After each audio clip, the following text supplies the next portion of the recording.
So, in this video, I'll explain about OEE, overall equipment effectiveness, which process is the real bottleneck of the production line, how to improve it.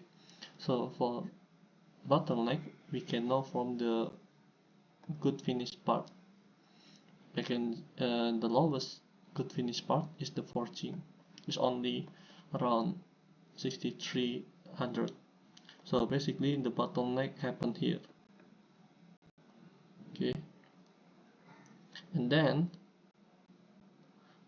we can improve it by reducing the changeover, the corrective maintenance. The changeover is 60, the corrective maintenance is 80, so we can reduce this. For example, as you can see, as I explained previously, the real bottleneck is forging.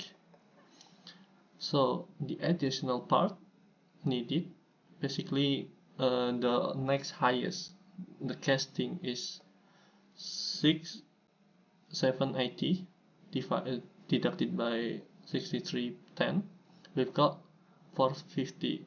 Okay, assuming there's no scrap and rework. And then additional time needed, basically multiply by the real cycle time. Okay, we've got around 55 minutes per day. Therefore, we can reduce the changeover.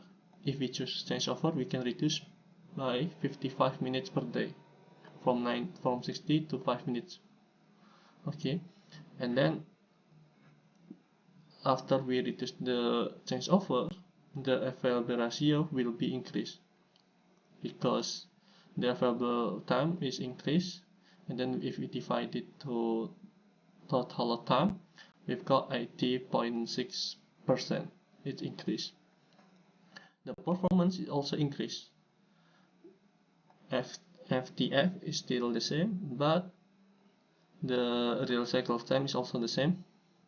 However, the production, which means 80 availability time deducted by real cycle time, we've got 9750.